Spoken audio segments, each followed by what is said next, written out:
Ariel Helwani in Los Angeles for UFC 184 alongside Josh Koscheck, who meets Jake Ellenberger this Saturday night live on pay-per-view. Josh, it was great to see you again. Thank you. It's been a while. There was a time where I thought I might never see you again. Well, I was hoping that, Yeah. but I'm back. So. Was there a point where you thought you might not come back, where you thought maybe your career was over? No, I'd never, figured that I would fight my fights out always. It was in the back of my mind. I had 2 more fights. I started my career here. I want to end it here, and we'll see. Regardless of what happens on Saturday night, I have 2 fights left. So, but I take it one day at a time. This fight and one more, and we'll see. I'll reevaluate everything in my life at that point, and determine what direction Josh Koscheck's going to go, we'll see. But if you look great in those 2 fights, you might stick around for longer. You never know. Yeah.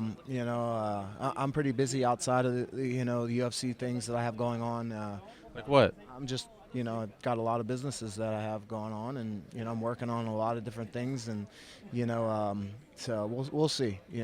Right now it's you got to think that there's no retirement for us fighters, so these young guys and every guy I get the opportunity to talk to as a fighter say, hey, there is no retirement. The UFC's not going to say, oh, hey, we like you, we're going to give you a job. They only do that to the special guys, like the Forrest Griffins, the Matt Hugheses, and the Chuck Liddells, so there's no retirement for Josh Koscheck, and I got to make that myself. So that's been my primary focus, from day one when I got into this sport is, okay, what am I going to do for the rest of my life after this? Because the fighters only have a short amount of time to make as much money as they can, and I'm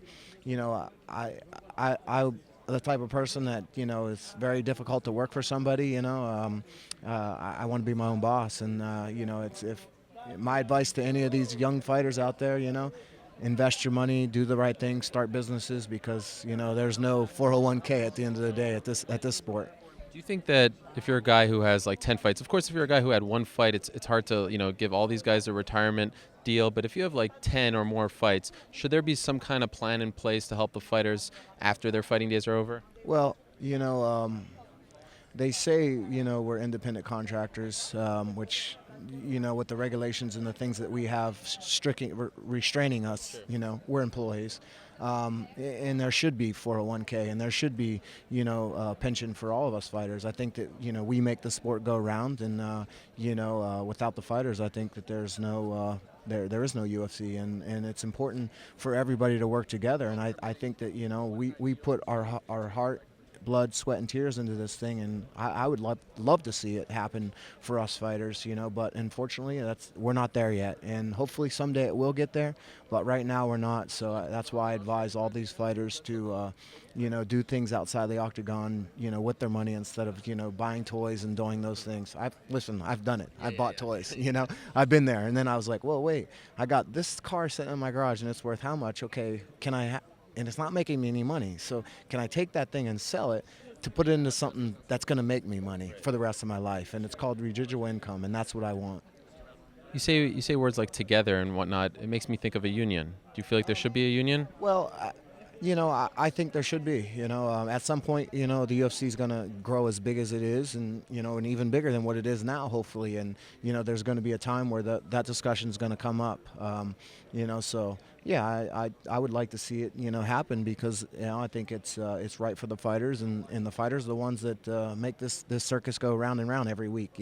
So for me, I think it would be beneficial to everybody involved, UFC, all the way down to the fighters that are, just still training and trying to get into the sport. Would you like to help start something like that? Yeah. Yeah, well, I don't know if I have the time for that, but... Because with all due respect, a lot of fighters say what you say, but no one actually does anything. Yeah. So that someone has to step up, right? Well, I think that somebody definitely has to step up, or there's got to be another organization that comes in and adopts it, UFC is compared to, NBA and football and basketball and all these other professional sports, and it's an organization that they're compared to, financially. It's an organization that they're compared to, with rules rules and regulations that the fighters can and can't do. So yeah, I think it should be at some point someday that needs to happen. Are we ready for it right now? Who knows? I mean, that's going to be up to the fighters to decide, and hopefully at some point all the fighters will come together and meet on that and determine hey, we would like to we want to have an organization that sets the rules for us. So yeah, I think it would be good for the sport. It would make the sport grow, I believe.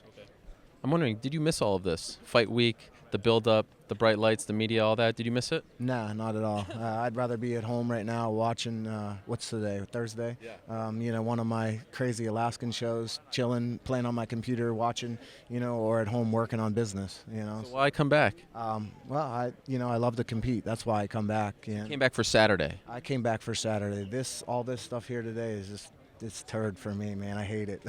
It's funny. You kind of remind me, Bobby Knight, the famous basketball coach, always had a very contentious relationship with the media. But now he is a member of the media. He's on ESPN. And then one of these days, not too long ago, I see you on the Fox set playing Mr. Media. And I found that kind of fun. Well, you know what? I respect, I'll tell you this, and I've said it many times. The analysts on the Fox show, I got a newfound respect for those guys because it is hard work.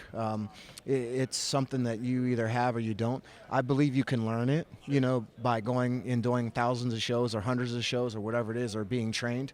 I could learn it, but that's a tough gig. When you get those lights of Fox on, you're like, oh, this is going to be easy, and then the lights come on, you're like, oh shit, dang, this is real. So I got a newfound respect for all the type of media aspect when it comes to that Fox show. Those guys, Daniel Cormier and Kenny Florian and they're bookworms. It's crazy. Yeah. So it's a full-time job up on a full-time job, and it's cool to see that those guys transitioning into that and doing such a good job. Now, I graded myself a C, maybe a D plus when I did it. I'd love to have the opportunity to do it again and possibly, get an A plus because I'm a perfectionist, and I believe in hard work. And, the next time I went on there, I believe that I would have a better understanding. And one of the things that I hated was being teed up. Hey, tee up Josh and ask him this question. No, just let me tell you what I want to tell you, So I hated being teed up. All right, fair enough. What do you say to those people who say that, after a couple of tough losses, you've been around the sport for a long time, Josh just doesn't have it anymore? Well, maybe that's the case, but, I believe I still do have it, and we'll find out. And you got to think, look at the last three guys I've fought. And I've lost to champion, and number one contender possibly, So, and not like I've been fighting a bunch of bums, and I've been fighting, monsters my whole career. I've been fighting a lot of tough guys, in a 10-year career. How many other guys out there started, when I started, they're still around fighting guys that I fight, and have, 27 fights, including the Ultimate Fighter, in the UFC. So, I've never said no to a fight. I've always take it serious. I always come out and I train my ass off for the fights. And I'm always ready, no matter what. When the UFC calls, I'm always ready. It's interesting, as far as the Ultimate Fighter 1 is concerned, and as far as fighters who are still active in the UFC, it's just you and Diego Sanchez left. Yeah. Did you think you would last this long, and do you kind of want to be the last man standing from the show? I don't like have an ego of being like, oh, hey, I'm the last man standing. Nah, that's not me. I just want to win fights. At the end of the day, it's about, working hard at something, putting the grind on for the 12 weeks or 10 weeks that it took me to get here and accomplishing something, and that's what it's about for me. It's about, knowing that I've worked hard, knowing that I'm willing to put the time in, knowing that I'm willing to outwork everybody and come out here and put, so-called my, ego, my, everything that I've worked for in front of the people to either have an option to win or lose. And that shows that that I'm willing to, I would say, like, put myself out there, and that's what I'm doing is, hey, I'm going to prove that the old man, can still win fights. Big fight for you. Did you consider going back to AKA, turning back the clock to prepare for this one? No chance. Those days are over. Those days have been gone for a long time. They don't have any training partners there that could even train with me. Everybody's already left that place.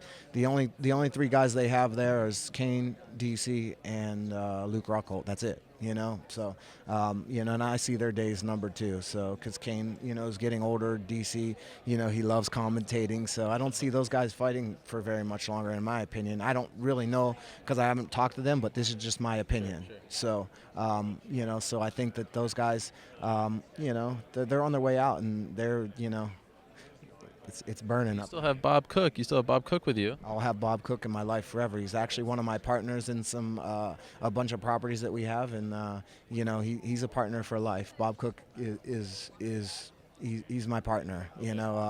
If I was to not have my girlfriend in my life and he didn't have his, we'd be partners. I like it. So, he's the best. He's genuine. He just truly loves all of his fighters that he's had relationships with, and we're partners in not only in this sport, but we're partners outside of here in everyday business. So it's pretty sweet to see. I talk to Bob Cook 2-3 times a day. Wow. So. Two more things. A lot of pressure on Jake. He's stuck in a losing streak as well. Some people questioning, maybe it's the mental side of things. Maybe he's not preparing. What do you make of Jake Ellenberger right now, where he's at in his career? Yeah, I mean, it's do or die for him as well, So it's like you're putting two lions in there, and Jake has fought tough guys too. Yeah. Let's not cut him short. He's fought, his last 3 fights have been tough guys. I don't know the last guy that he fought. I don't really know much about him. I just know he's a young kid, but these young guys are tough. They're coming into the sport. They're well versed in every aspect, and I think that Jake needs a win. That's for sure. He needs a win because if not, he could be out of a job as well. So you're throwing 2 hungry lions in this octagon, and only one's going to win. So unless we both throw a punch like that crazy thing on the internet, YouTube, knock each other out at the same time. I doubt that's going to happen, but that would be incredible. Final thing for you, No, it wouldn't be. Okay, fine. Maybe for YouTube. You've been around the UFC for almost 10 years now. It's been almost a decade. Did you ever think in a million years we'd have a card where the main event and co-main event would feature women's MMA? What do you make of this? Yeah, it's pretty crazy. You like it? Are you in favor of it? Yeah, I'm getting paid the same regardless of where I fight, So. Are you a fan of women's MMA? I am a fan of mixed martial arts in general. So, whether it be kids on the street, to two women fighting, it is what it is, and I don't make those decisions. I make the decision to say, hey, I'll fight on this card, and I'll fight this guy, and I'm ready to fight, and that's the most important aspect for me. So, but the best luck to all those women on the card. I think it's good for women in general to express the new era. It's new times, and I think it's exciting for mixed martial arts. It's exciting to show the transition of women's rights as well. So I think it's pretty cool. Well, you look great. I like the new hairstyle. It's a variation of the classic Koscheck, and I know you say what you say, but I think you did miss us. So I'm going to believe that. All right. It's 2.0, Yes. and if you want to go with that lie, that's fine with me. So good luck. Great to see you again. Best of luck to you. Thank you.